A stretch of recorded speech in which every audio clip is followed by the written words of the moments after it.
Real fake, real fake, real fake, real fake news. Welcome to the Real Fake News on kpcradio.com, a critically sarcastic analysis of news.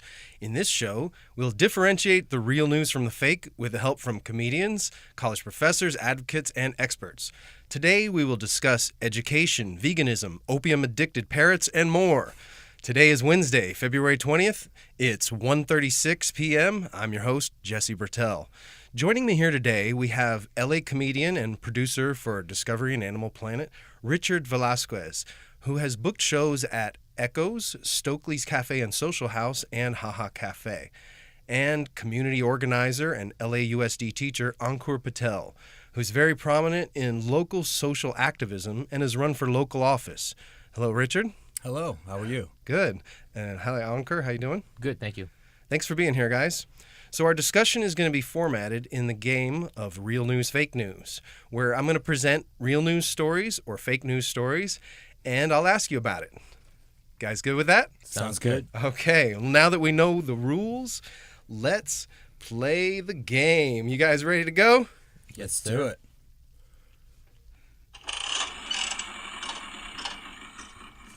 In real news, Governor Gavin Newsom signed SB 126 into law.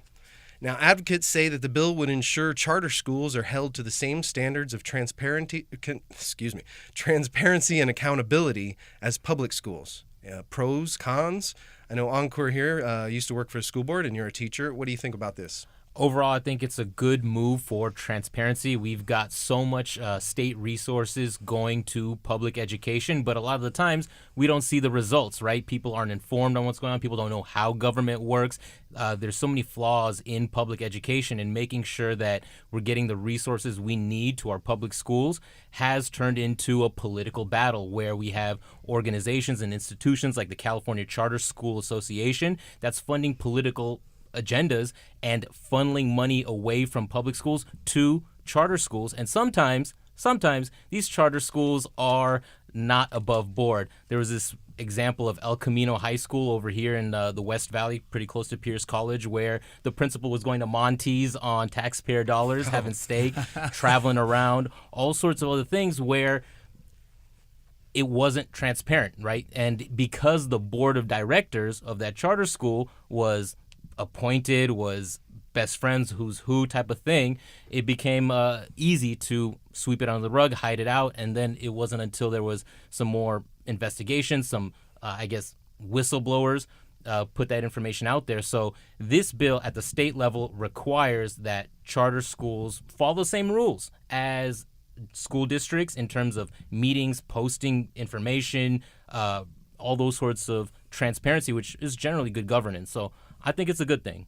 I mean, it sounds now like what you were talking about is like New York City public schools in the 80s, where there was nothing for us, right? We didn't get anything. There was no transparency in where the money was being spent. These charter schools sound a little bit like the mob. The guys going out there and having steaks at Monty's on my dollar. You know what I mean? I'd rather have the kids playing sports or doing something constructive.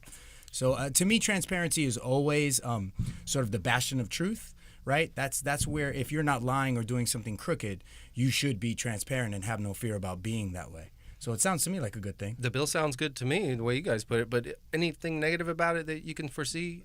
This is just one step, right? There's a whole big conflict from Betsy DeVos at the federal level trying to go with vouchers and funnel public money into Christian colleges or Catholic schools or whatever it may be, all the way down to local school districts competing with charter schools for students. And we also know that beyond the transparency, our charter schools cherry picking, right? We know, and right now I'm teaching at Olive Vista Middle School out in Sylmar, and there's this thing called co-locations, and again, a lot of good intentions leading to problematic solutions. This idea of co-location was there are a lot of schools, LAUSD or across California, where all the classrooms aren't being used. So if classrooms aren't being used, why don't we let a charter school use them and operate a school? Initially, that sounds like okay, but it's basically turned into at Olive Vista Middle School, where the co-located charter school in the past was inviting the gifted and the magnet students and those folks to join their charter school while the special ed kids were not.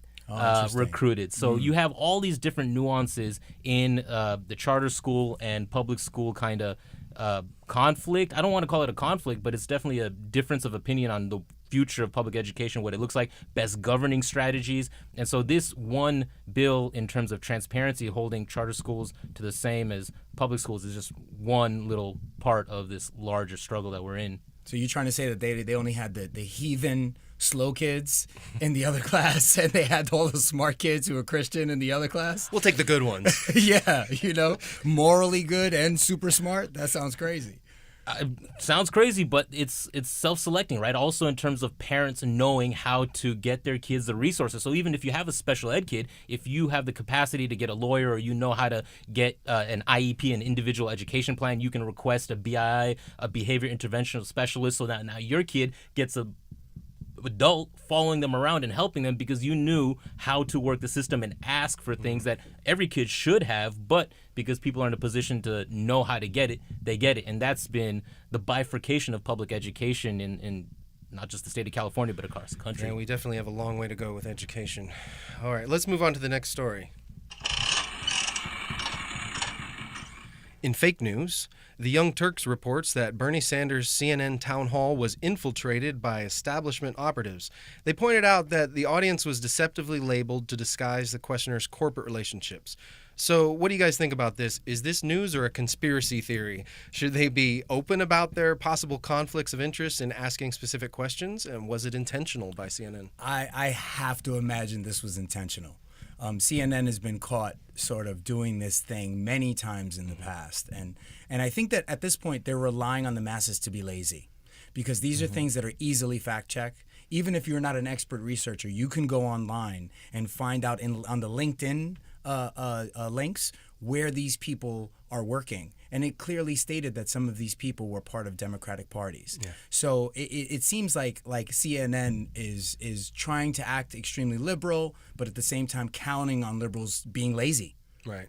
I mean, that sounds about right. Useful idiots comes to mind to me, right? In terms of framing the message, who's asking which questions and how, what angle or what perspective gets presented. I mean, it's just part of do your research, find out what's going on, but then that could get into a whole different part of how do you do research? Do we even know how to do research? Right. I mean, I feel like I can't agree with anyone's opinion unless I do a deep FBI background check, to find out where this person's leanings have been for the last 20 years. It's getting complicated. And even then, really the FBI may be in on it. Right. Because according to the new organization, to the Trump administration, the FBI is suspect as well. We've counted on the FBI to do all investigations forever, and now we can't trust them either. The fine line between real news and fake news, and that's the whole point of this show. Is it's really difficult to even for someone who's educated and has a research degree. It's hard to know what is true anymore. And that's why you get, I think, people so far off that they're willing to believe the Earth is flat or there is no space. Or Yeah. No, I want everybody's immunization reports in this room, okay? I want to know if I'm going to get measles or something, okay? All right. Well, let's do one more story here. In real news, according to Vice, opium addicted parrots keep raiding poppy farms in India. This makes it difficult for opium farmers, and it was reported that the parrots were obviously becoming intoxicated from the poppies, often crashing into trees and branches, or being found lazy in a nearby field having indulged on the drug. And then, of course, once they sober up, they come back for more, and this is a real problem. What do you guys think about this? Is this the natural solution to the opium crisis? I mean, I think this begs the question as to what kind of consciousness they're experiencing, right? I mean, are there animals that are like sober in their group? You know what I mean? Is there like a 12-step program for parrots? You know what I mean? Like Tweety's out there talking about, I'm an addict. I'm sorry. Sylvester's been driving me crazy. I'm stressed out. So bring on the opium. There are other animals that do this. They're not just parrots. So I was doing some research, and I saw that I was doing some research in the past on this because I was writing jokes about these parrots. Oh. And I found that wallabies also get high on opium. So I'm wondering, is there like a parrot wallaby cartel? And are they getting together to get the best opium and then trade? Or is there a battle between the groups? Yeah, are they like warring? I'd imagine the parrots might have the advantage. They've got the skies. They got the turf covered. Yeah, man, it's interesting to see that, what is it, hundreds of thousands of acres, I didn't see the exact number, of opium is being grown in Madhya Pradesh, and they can't get government regulation. I mean, who's looking after these? The article goes into how the farmers are protecting these poppy fields in the middle of the night from these birds, and it's just like a confusing type of where's the industry, how's it going? Didn't we go into Afghanistan and weren't there like huge fields of opium in Afghanistan that our soldiers were protecting? How's this all connected? That's exactly I was in Afghanistan and I saw the poppy fields, man, and it's crazy because I was embedded with the U.S. Army. Oh, you were? Yeah. When was this? I did this is back, I want to say 8 years now. I did a show called Heroes of Hell's Highway for Discovery, where we went out and rode on Route 1 looking for IEDs every day. Oh, wow. And you looking for IEDs? Looking for IEDs, yeah. So the show was only good if I got blown up, and when I figured that out, I realized what an idiot I was to be there. Get out of there. But anyhow, we would drive by these huge opium fields, and we never stopped to do any enforcement. And that's sort of what you're leaning towards. Like, what is actually going on with this opium? Is it okay or is it not okay? Because the pharmaceutical industry uses some of these products. So there's got to be big pharma involved in this as well. Yeah, well, I mean, I thought it was just a funny issue, but apparently this is more serious than I... Well, to the parrots it is. Parrot families are upset. Oh, man. All right, well, I guess we're ready for another news story. Real news. In real news, NBC reports that Israeli Prime Minister Benjamin Netanyahu is to be indicted on corruption charges. The announcement marks the first time in Israeli history that a sitting prime minister faces criminal charges of this nature. Is this serious or a liberal witch hunt, as Netanyahu dismissed it? If I may, he always seemed so likable to me, just as a sort of cult of personality. I always thought he was sort of well-spoken and seemed kind of moderate in his views, even though he's a Zionist, and I know that. But I mean, his nickname is BB. Like this is what you call your blanket or your teddy bear. Like, how bad can the guy be? I don't know. It seems like he's committed some pretty serious crimes. I also came across the idea that, he's a huge admirer of Trump.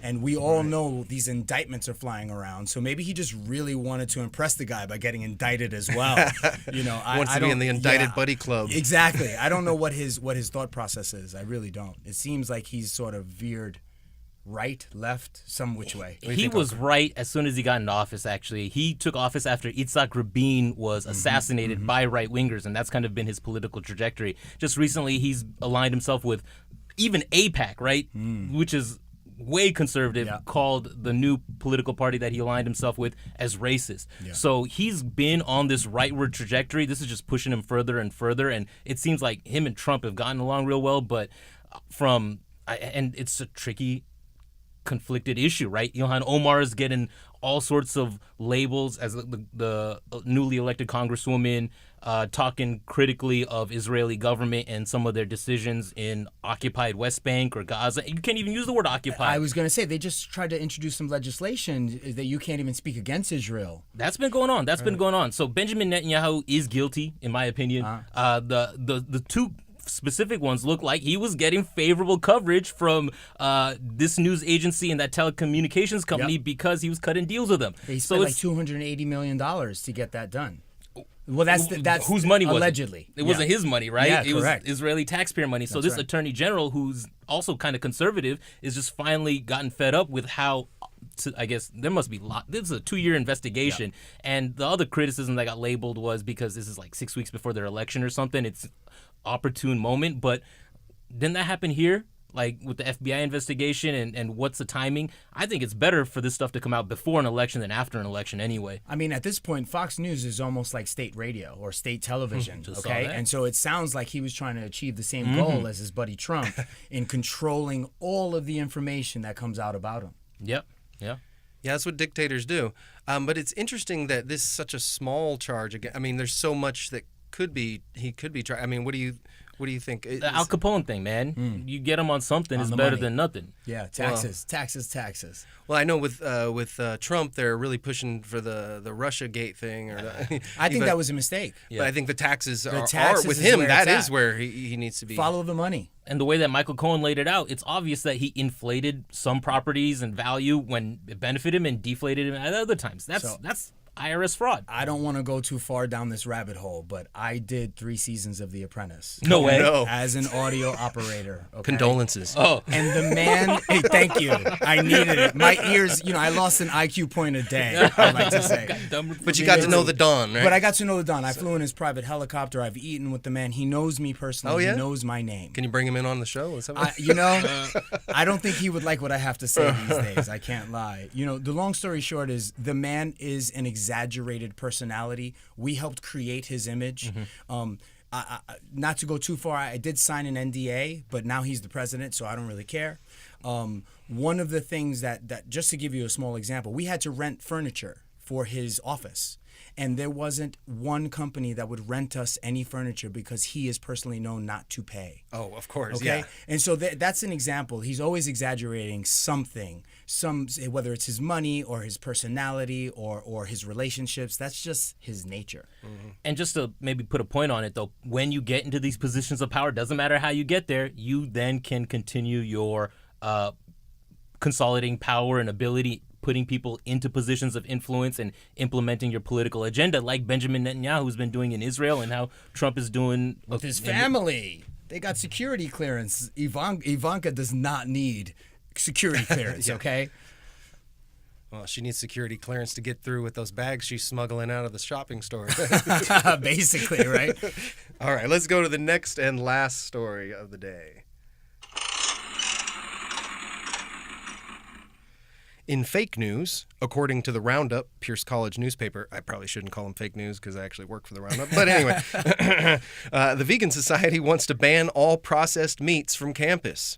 What do you guys think about this? Richard, would you be happy about them taking away your pepperoni on your pizza? No, and look, this reminds me of Demolition Man. You guys familiar with this movie, Wesley Snipes? Oh, yeah, it's been a while. Sandra Bullock. It's been a while, okay? But there's a paragraph that I have here. It's short. And Okay. I just want to read this really quickly, okay? See, according to Cocteau's plan, I'm the enemy because I like to think. I like to read. I'm into freedom of speech and freedom of choice. I'm the kind of guy, if I want to sit in a greasy spoon and think, gee, I should have the T-bone steak or the jumbo rack of barbecue ribs with a side order of gravy fries. I want high cholesterol. I want bacon. I want butter and buckets of cheese, okay? I want to smoke a Cuban cigar the size of Cincinnati in a non-smoking section.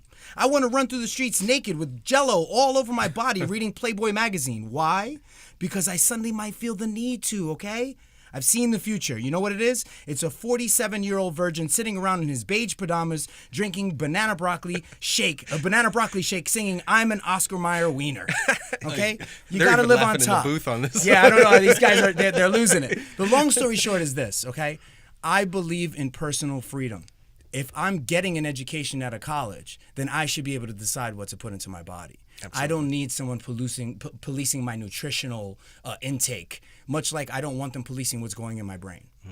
So to me, this seems like overreach. I just think it's too far. I'll give you a different perspective, and I agree on policing is overreach and telling you exactly what you do, but we're in the middle of the 6th mass extinction this planet is seeing. Global warming, it's not just global warming, it's a climate catastrophe, chaos. We're destroying the planet. Health, obesity, diabetes, the way that animals are treated, it's gross. It is inhumane, and it's if you've been to a pig vigil over at Farmer John's, seeing these pigs roll up, it's like the Holocaust. Truck after truck, they get trucked from wherever, and they don't even get water. So it's an intersectional issue. Animal agriculture, the farming of meat products, and not just environment, health, animal safety. It's a immigrant issue. Right? Who's in these factory farms murdering these animals and it causes mental issues? It tends to be migrant workers. It tends to be illegal, I don't say illegal immigrants, I'm sorry, undocumented folks.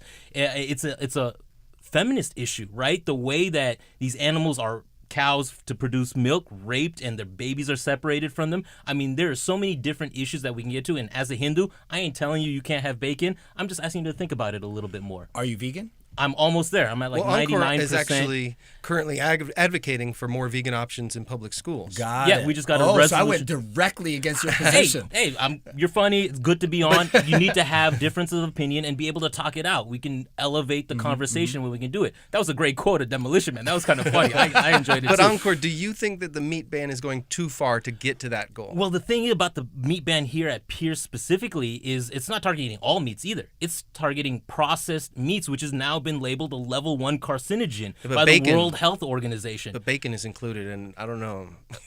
Bacon is good, man. There's all sorts of gonna have a vegan turkey club alternatives. without I just suggest you start looking for some of the alternatives could when do- you can. But Impossible Burger just don't taste Turkey like bacon, maybe, but tofurkey bacon, I don't know. and I'd parallel this to, say, our reliance on fossil fuels, right? The energy technology is evolving. We're getting off of fossil fuels, and wind and solar is evolving. In the same way, our food science is going to evolve and develop as well. So again, I'm not trying to tell you what you can and can't do, but think about it a little bit more. And then if you can lower your meat consumption, don't rely on it all the time. That's an important step. And again, all these issues, it's intersectional.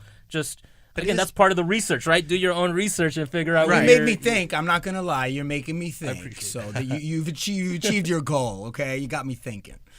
Well, I mean, but is it possible that we can fix some of those problems without banning? I mean, without going after meat itself, but actually the way that we do the meat. I mean, there's ways to do, pig farms that are environmentally friendly, and still people can eat their bacon and feel good about it, and not. The reason I can't argue, maybe not their cholesterol, but I've traveled internationally quite a bit, and I've seen animal slaughter in many different cultures. And I have to say, while I enjoy my bacon, I did not enjoy the squealing of the pig while it was dying. There's no compassionate slaughter.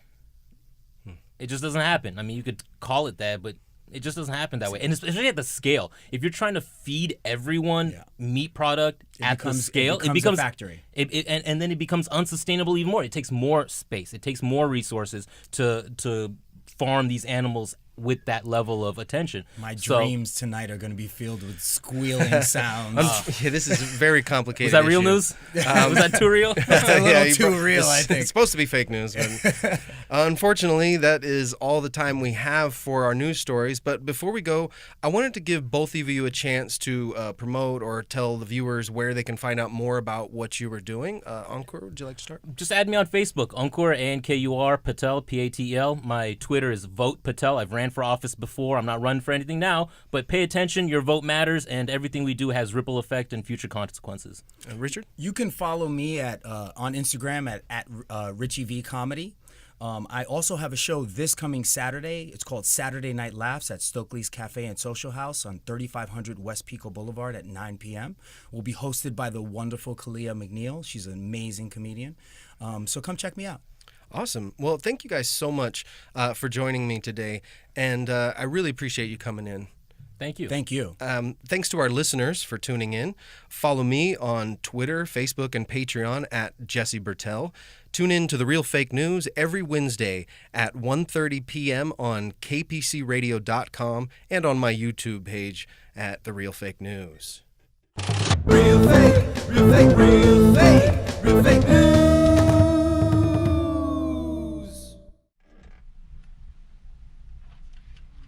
We are clear. Nice. Nice job, guys. Thanks. That was awesome. That was fun. I had a good time. Brings a tear to my eye to shut the show off. You guys enjoyed it, huh? I